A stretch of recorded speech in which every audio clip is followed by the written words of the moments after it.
পাকিস্তানের বিপক্ষে রাওয়ালপিন্ডিতে দ্বিতীয় ও শেষ টেস্টের দ্বিতীয় দিনটা ছিল বাংলাদেশের। শেষ বিকেলে মেহেদী মিরাজের স্পিন ঘূর্ণিতে নাজেহাল পাকিস্তান। ১৭ ওভারে ১ উইকেট নিয়ে সাকিব আল হাসান থামলেও ৫ উইকেট পেয়েছেন মেহেদী হাসান মিরাজ।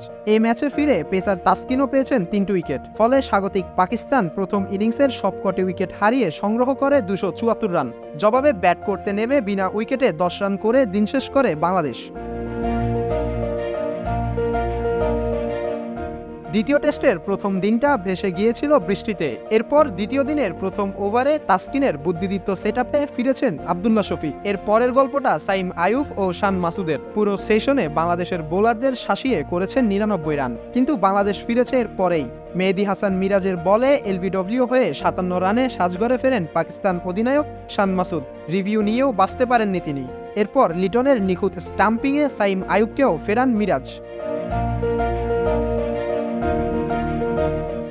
নাহিদ রানার বলে স্লিপে ক্যাচ হাতছাড়া করে সৌদ শাকিলকে জীবন দেন মিরাজ। তবে ইনিংসটা বেশ বড় করতে দেননি তাসকিন। ২৮ বলে ১৬ রান করে আউট হন প্রথম টেস্টে সেঞ্চুরি করা এই ব্যাটার। তাসকিনের দুর্দান্ত বলে ব্যাটের কানায় লেগে বল হিট করে স্টাম্পে। এদিকে নাহিদ রানার গতির কাছে হার মেনে ২৯ রান করেই প্যাভিলিয়নে ফিরেন মোহাম্মদ রিজওয়ান আর তাসকিনের শিকার ৫৪ রান করা সালমান।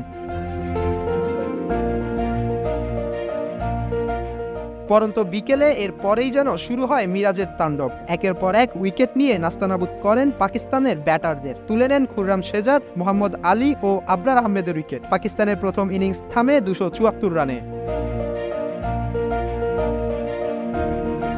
কাল তৃতীয় দিনে দুই অপরাজিত ওপেনার সাদমান ইসলাম ও জাকির হাসান যদি ভালো শুরু এনে দিতে পারেন, তবে এই টেস্টে দারুণ কিছু করার স্বপ্ন উজ্জ্বল হবে শান্ত বাহিনীর।